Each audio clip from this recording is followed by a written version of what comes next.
Mwanzo namshukuru Mwenyezi Mungu na namhimidi Mwenyezi Mungu Subhana kwa neema zake ambazo kwamba ametuneemesha. Mwenyezi Mungu anasema wa in ta'uddu ni'matallahi la tuhsuha, na mkizihisabu neema za Mwenyezi Mungu ambazo kwamba anawaneemesha kwazo hamwezi mkazihesabu, ni nyingi. Kwa hivyo tunasema Allahumma lakal hamdu kullu wa lakal shukru kullu ولك الحمد بالإسلام ولك الحمد بالإيمان ولك الحمد بالقرآن ولك الحمد بكل نعمة التي أنعمت بها علينا.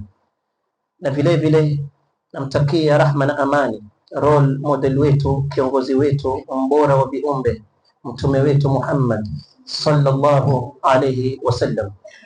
Na ikiwa ni mara yangu ya kwanza kukutana na nyinyi kuja katika chuo hichi cha Mama Ngina na kutana na ndugu zetu wa Kiislamu, na muomba Mwenyezi Mungu kama alivyotukutanisha hapa atukutanishe tena katika Firdaus al-Aala pamoja na mtume wetu sallallahu alaihi wasallam. Nitachukua dakika 45, nusu saa itakuwa ya nasaha na dakika 15 ya maswali, kisha tutaomba dua. Kwa huu muda mchache nimependa tunasahiani kuhusu wasia wa mtume wa mwisho. Mtume sallallahu alaihi wasallam amelala katika tandiko la mauti, anytime anaaga dunia. Kuna wasia ambao kwamba alihusia umma hatawahi kukutana na umma wake tena abadan mpaka siku ya Kiyama. Na sote twajua hali aliyokuwa ndani yake mtume sallallahu alaihi wasallam wakati roho yake inatolewa. Mtume alikuwa akizimia, akipata fahamu anasema la ilaha illa Allah, la ilaha illa Allah, inna lilmaut la sakarat. La ilaha illa Allah, anampwekesha Allah, hapana apasaye kuabudiwa kwa haki illa Allah. Inna lilmaut la sakarat, ama kwa hakika mauti yana ulevi. Wakati roho inatoka mtu anahisi amelewa, si kwa ajili ametumia pombe ama drugs ama chochote chenye kulewesha, la, ni kwa ajili ya amri ya Allah inataka kupita, roho yataka kutoka. Mtume anazimia, akipata fahamu anamuomba Allah dua, anasema Allahumma hawin alayya sakaratil maut, ya Allah nipunguzie ulevi wa mauti, uchungu wa mauti. Anaweka mkono wake ndani ya maji, anafuta uso wake, anaomba dua. Hiyo ndio ilikuwa situation ya mtume sallallahu alaihi wasallam. Hayo ndio ilikuwa mazingara ya mtume alayhi salatu wassalam wakati roho yake yataka kutoka.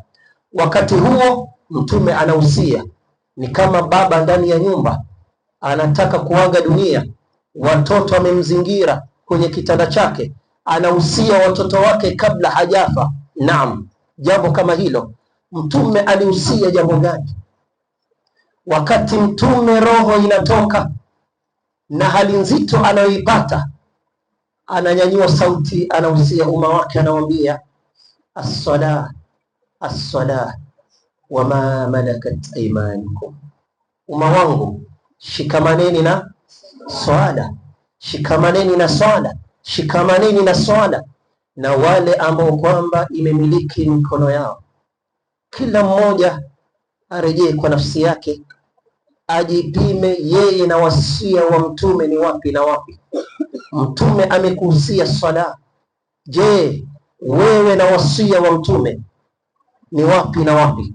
Hii swala mtume anasema sallallahu alayhi wasallama, awwalu ma yuhasabu bihi al-abdu yawma al-qiyamati min amalihi salatu, amali ya kwanza Mwenyezi Mungu ataifanyia hisabu kwa umri ambao kwamba Allah atakujalia uishi duniani, miaka 20, 30, 40, 50, 60.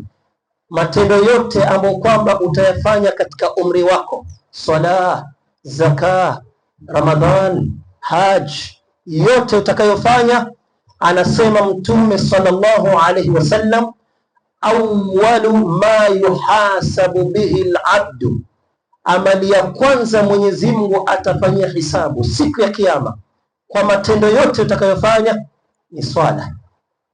Haitaangaliwa Ramadhani kabla ya swala, haitaangaliwa zaka kabla ya swala, haitaangaliwa birrul walidaini kabla ya swala, haitaangaliwa qira'atul Qur'an kabla ya swala. Amali ya kwanza itahesabiwa ni swala. Hii swala ni sifa ni ibada ambayo kwamba ina sifa ya kipekee katika arkanul islami khamsa, nguzo tano za Uislamu. Ya kwanza shahada, sio katika nguzo tano. Ya pili swala. Ya tatu zaka. Ya nne saum. Ya tano haji. Katika hizi nguzo tano, angalia nguzo ya swala, tuiwache shahada, tuiache swala. Baada ya swala kuna zaka. Zaka ni kwa mwenye uwezo, si kila mtu, kwa mwenye uwezo. Kisha huyo mwenye uwezo anatakiwa aitoe zaka kwa mwaka mara moja, kwa mwaka mara moja. Hiyo ni zaka. Tuje katika ibada ya Ramadhan. Hii Ramadhan kwa mwaka mara moja. Mwenyezi Mungu atufikishe mwezi wa Ramadhani ya Rabbi, bisiha wal afya ya Rabbi. Ramadhani inakuja kwa mwaka mara moja, na kisha Ramadhani ikija, man kana minkum maridan au ala safari fa iddatun min ayamin, mtu akiwa ni mgonjwa ama ni msafiri ale kisha atalipa. Lakini swala huambiwi, la, swala haina udhuru huo. Tuje katika haji, kwa mwenye uwezo, kwa umri mara moja. Kwa mwenye uwezo, sheria inamtaka ahiji kwa umri wake mara, akienda ya pili, ya tatu, ya nne ni sunna, lakini ile ambayo kwamba amefaradhishiwa kwa umri wake ni mara moja. Lakini tukija katika ibada ya swala, kutwa mara tano, kila siku mara tano. Huwezi kuswali umesimama, swali kwa kuketi. Huwezi swali kwa kuketi, swali. Hiyo ndio swala. Hata katika jihad, Mtume Mwenyezi Mungu alitufunza adabu ya swala ndani ya jihad, inaitwa salatul khawf. Ni katika hofu, lakini watakiwa uswali. Hiyo ndio swala. Ibada ya swala katika ibada zote ambazo kwamba tumeamrishwa katika Uislamu, swala peke yake ndiye Jibril hakushuka na amri. Ramadhan Jibril alishuka na aya, kutiba alaikum as-siyam. Zaka Jibril alishuka na aya. Jihad Jibril alishuka na aya. Ibada zote Jibril alishuka na aya kwa Mtume sallallahu alaihi wasallam. Lakini ibada ya swala, Mtume alitakiwa asafiri, safari inayojulikana kama al-Isra wal Mi'raj. Al-Isra ni kutoka Makka mpaka Baitul Maqdis. Al-Isra ni kutoka Makka mpaka Filastin, na al-Mi'raj ni kutoka Baitul Maqdis mpaka mbingu ya saba. Ndio maana ikaitwa al-Isra wal Mi'raj. Mtume alisafiri hii safari mpaka mbele ya Allah. Mwenyezi Mungu akampa hadia, Mwenyezi Mungu akampa zawadi ya swala 50. Allah alitaka tuswali swala 50, lakini kwa fadhila zake na rehema zake akapunguza idadi, lakini ujira ukabakia pale pale. Tunaswali swala 5, lakini ujira ni 50. Jibril hakushuka na aya ya swala.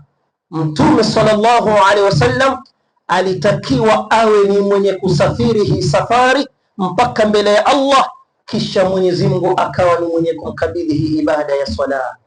Watu wa motoni wataulizwa na watu wa peponi. Kuna wakati watu wa peponi wataulizana maswali kuhusu watu wa motoni. Mwenyezi Mungu anasema, fi jannatin yatasaaluna anil mujrimina ma salakakum fi saqar qalu lam naku min almusallin. Mwenyezi Mungu anasema fi jannatin yatasaaluna, watu wa peponi watakuwa katika neema za janna, wanaulizana maswali wakose jawabu kuhusu watu wa motoni. Fi jannatin yatasaaluna anil mujrimin, Mwenyezi Mungu ataondosha pazia, watu wa peponi watawaona wale watu wa motoni, watawauliza ma salakakum fi saqar, ma salakakum fi saqar, kipi kimekupelekeni mkaingia katika moto wa saqar? Watajibu, watasema jambo la kwanza, lam naku minal musallina, hatukuwa miongoni mwa watu wenye as-sala. Wasia wa Mtume sallallahu alayhi wasallama. Tizama ibada ya swala, Mtume anasema muru auladakum bis-sala idha balaghu sab'a wadribuhum idha balaghu 10 wadribuhum 'alayha idha balaghu 10, waamrisheni watoto wenu kuswali wakiwa na miaka 7 na wachapeni wakiwa na miaka 10. Ikiwa bado wanacheza na swala, ikiwa bado wanacheza na swala, huyu ni mtoto ambaye kwamba ana miaka 10 duniani. Sheria Mwenyezi Mungu inataka aelekezwe, ajue maana ya subhana rabbiyal a'la, ajue maana ya kuweka kipaji chake cha uso juu ya mgongo wa ardhi na kumweleza Allah subhana rabbiyal a'la, subhana rabbiyal a'la. Muru auladakum bis-salah idha balaghu 7 wadribuhum 'alayha idha balaghu 10, waamrisheni watoto wenu kuswali wakiwa na miaka 7, wachapeni kama mnaona wanafikisha miaka 10 na bado hawajatambua umuhimu wa swala. Tizama uzito wa swala.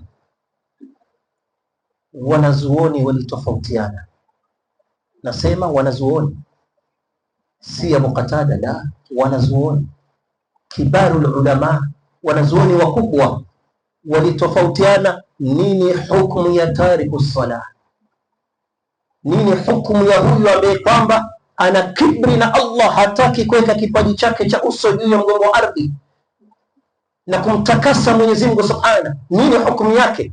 Baadhi ya wanazuoni wanasema ni Muislamu, baadhi la, si Muislamu, ni Muislamu, si Muislamu.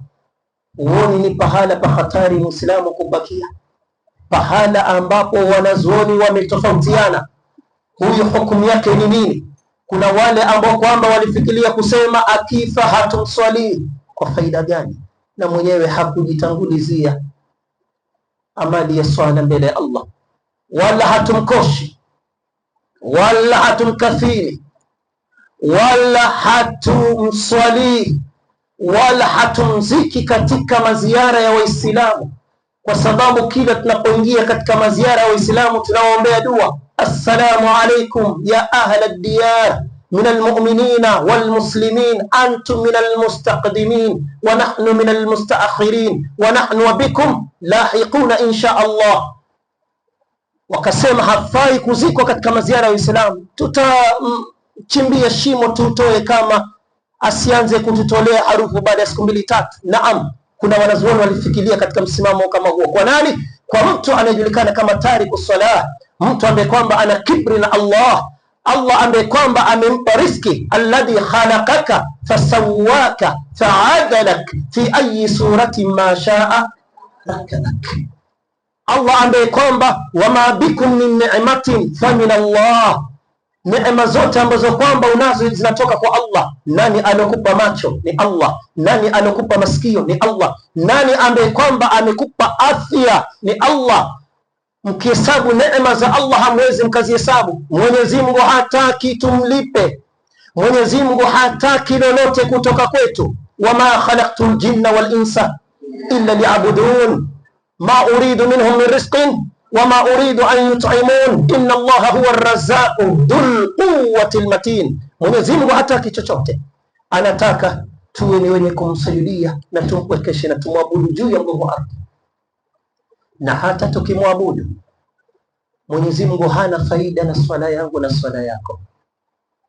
La tadurruhu almaasiya kama la tanfa'u ta'a.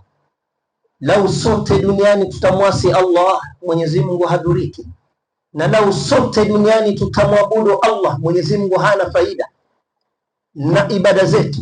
Man amila salihan falinafsi wa man asaa fa'alayha wama rabbuka bidhallami lilabid. Anayeswali, anayefunga, anayesoma Qur'an, ambaye kwamba anajipamba na tabia nzuri, mtiifu kwa wazazi, ana heshima kwa walimu, basi ajue ni anajifanyia mwenyewe, na mwenye atakuwa kinyume ni nafsi yake. Siku ya Kiyama Mwenyezi Mungu atamlipa, na Mwenyezi Mungu hatomdhulumu yeyote yule. Ibada ya swala, nitawahusieni na kujihusia, tusije tukazembea na wasia wa mwisho wa mtume wetu sallallahu alaihi wasallam. Mtume yuko katika sakarati al-maut, roho yake haijatoka, muda wote ataaga dunia, hatawahi kutana na umma wake tena, hata wale watakaokuja baada yake hatawahi kutana nao mpaka siku ya Kiyama. Mtume anaondoka duniani, anahusia umma wake, as-sala as-sala wa ma malakat aymanukum. Umma wangu shikamaneni na swala, umma wangu shikamaneni na swala, na wale ambao kwamba imemiliki mikono yenu. Khairul kalami ma qalla wa dalla. Mazungumzo mazuri ni machache yenye kufahamika.